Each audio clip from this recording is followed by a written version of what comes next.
안녕하세요. 반갑습니다. 성경대로 세 번째 시간을 시작하겠습니다. 오늘은 인자의 때 구원받을 믿음, 이런 주제로 말씀을 드리도록 하겠습니다. 여러분 성경 많이 읽으시죠? 1년에 몇 독이나 하시나요? 아니면 조금밖에 못 읽으시나요?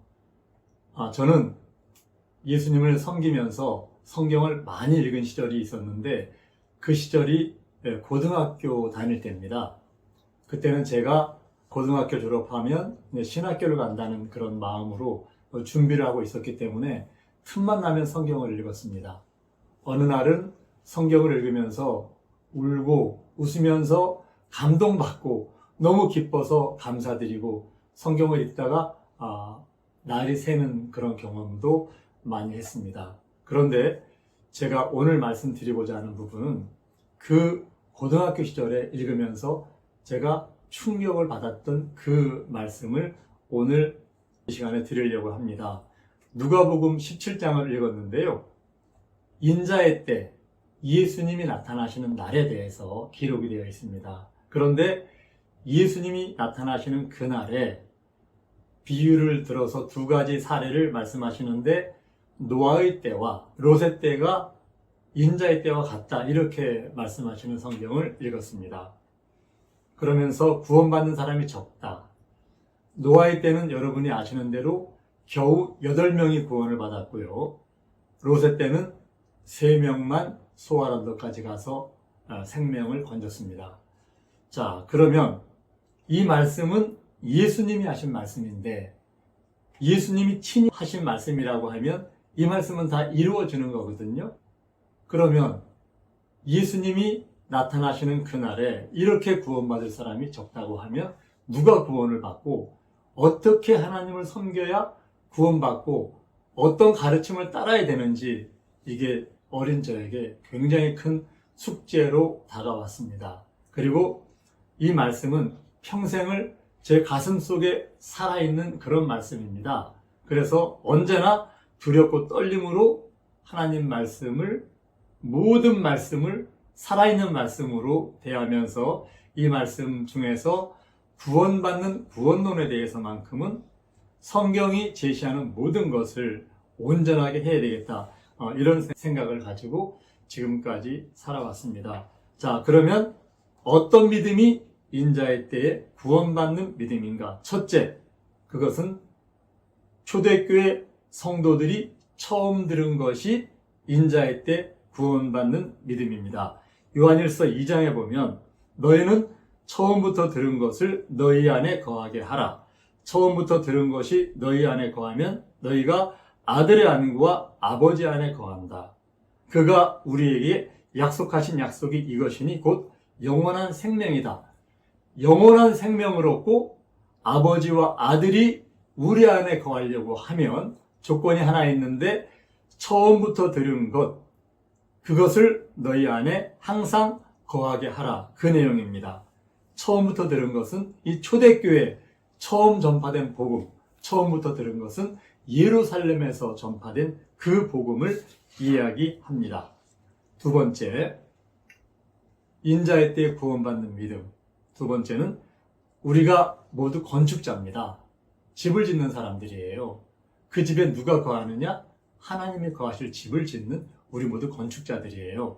사도 바울은 고린도전서 3장에서 우리는 하나님의 동역자들이요 너희는 하나님의 밭이요 하나님의 집이다, 이렇게 얘기를 하고 있습니다. 우리가 짓는 집은 그 터를, 사도와 선지자의 터 위에 집을 건축해야만 이 믿음이, 이 집이 하나님이 거하시고 인자의 때에 구원받는 믿음입니다.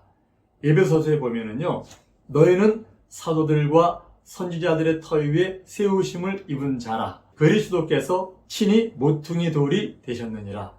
우리가 짓는 집은 사도와 선지자들의 터 위에 집을 짓고 예수님을 모퉁이 머릿돌로 삼아야 됩니다. 지금 에베소 교회 성도들에게 사도 바울이 이렇게 칭찬하고 있는데 이 칭찬을 우리 모두도 들어야 되겠습니다. 자, 모퉁이 돌, 이 돌은 벽과 벽이 만나는 그 지점에 가장 건축에 중요한 기초석, 이 기초석이 모퉁이 돌입니다. 예수님이 친히 그 집에 모퉁이 돌이 되어주신 거예요. 우리 모두가 하나님의 집을 짓는데 사도와 선지자의 터 위에 모퉁이 돌로 집을 짓는 한 분 한 분이 되시기를 바랍니다.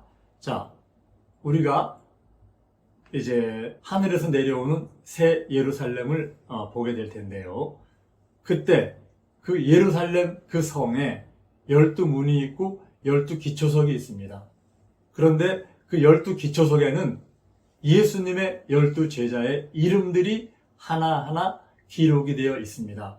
무슨 얘기인가 하면 이 12기초석의 이 터 위에 지은 집만이 하나님을 볼 수 있고 새 예루살렘 성에 들어갈 수가 있다는 것입니다. 이 터가 아니면 나중에 창수가 나고 바람이 불 때 다 무너진다는 것을 성경은 기록하고 있습니다. 성경에 집을 짓는 두 가지 비유가 있는데요. 하나는 반석이고 하나는 모래입니다. 여러분들은 마태복음 7장에서 얘기하는 반석 위에 집을 짓는 그런 사람들이 되시기를 부탁을 드립니다. 세 번째, 마지막에 인자의 때 구원받는 믿음은 처음 전파된 사도와 선지자의 터는 예루살렘 복음입니다. 이 예루살렘 복음, 이 복음 위에 집을 지어야 됩니다. 우리가 하나님 말씀을 손에 잡고 있는 그런 말씀을 가르치시는 분들은 모든 사람이 견해가 똑같지가 않습니다. 지금도 수많은 교파가 있고 수많은 교파마다 신학과 교리가 다 다릅니다. 유전이 다릅니다. 그런데 초기 교회, 초대교회 때도 이런 문제들이 일어났습니다. 바로 안디옥 교회에서 일어났는데요. 안디옥 교회는 초대교회 이방인들에게 복음을 전하는 전진기지 같은 역할을 하던 곳이 안디옥 교회입니다. 여기에서 바울과 바나바가 복음을 전하는데 예루살렘에서 어떤 사람들이 내려왔습니다. 그리고 그들이 안디옥 교회 교인들에게 다른 복음을 전하기 시작을 했습니다. 그 다른 복음은 바로 할례에 대한 부분인데요. 모세의 할례를 받아야만 구원 받는다. 이렇게 전하는 거예요. 그래서 바울과 바나바와 유대에서 내려온 그 사람들과 변론이 붙었고 심하게 논쟁을 하는 그런 일들이 있었습니다. 그런데 이 교리의 문제나 신학의 문제는 답을 찾기가 아주 어렵습니다. 양쪽의 당사자들이 다툴 때 화해를 하고 어떤 합의점을 찾는 게 굉장히 어렵습니다. 이들도 결론이 나지를 않아서 그들은 함께 예루살렘 총회에 가서 이 문제를 제기했습니다. 자, 우리가 이런 문제가 있습니다. 우리 모두도 어떤 지금 현재 이 시대의 교계에서도 어떤 교파 간의 교리가 다르고 신학이 다를 때, 가르침이 다를 때 이 문제를 반드시 예루살렘 복음에 비춰보면 우리는 답을 얻을 수 있다고 생각을 합니다.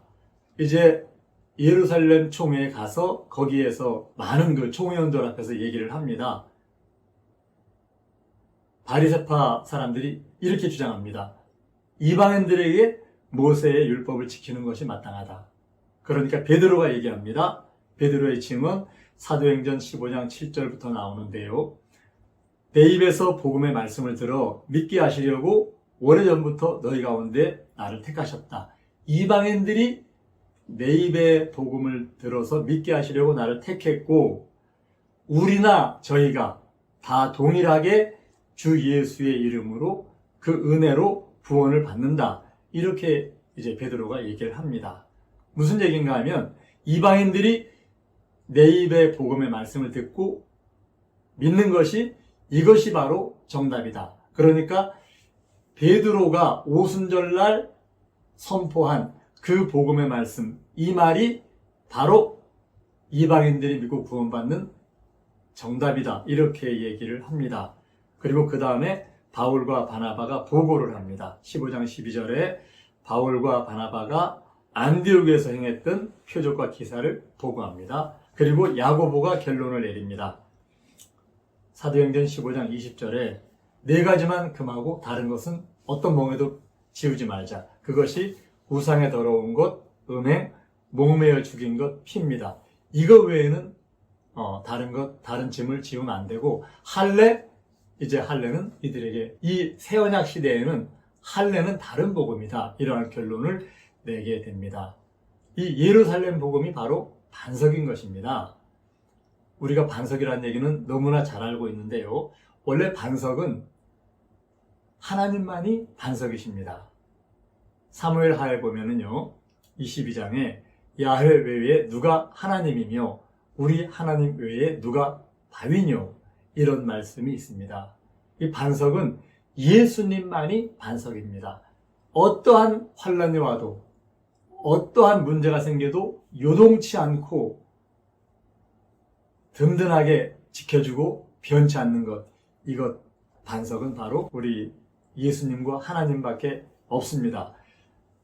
고린도전서 10장 4절을 보면요, 다 같은 신령한 음료를 마셨으니 이는 저희를 따르는 신령한 반석으로부터 마셨음에 그 반석은 곧 그리스도시라, 이런 말씀이 있습니다. 그런데 하나님과 예수님만이 반석인 그 반석, 이 반석이 베드로에게도 이 반석의 은혜를 주셨습니다.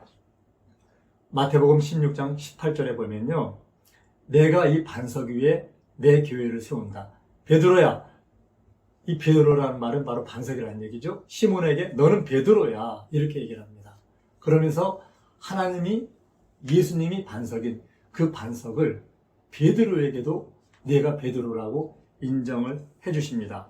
그리고 베드로에게 주신 그 말씀을 통해서 교회를 세우시겠다고 성경은 기록하고 있습니다. 예루살렘에서 처음 전파된 복음, 이 복음이 바로 반석 위에 집을 짓는 그러한 복음입니다. 이것은 음부의 권세가 이기지 못하고 이 반석이 아니면 심판 때 다 무너질 수밖에 없습니다. 우리는 성경에서 노아의 홍수와 또한 이스라엘 사람들이 가나안 땅을 가는 과정과 또한 롯의 심판을 통해서 하나님 말씀을 따라서 구원받는 그런 여러 가지 사례들을 보고 있는데요.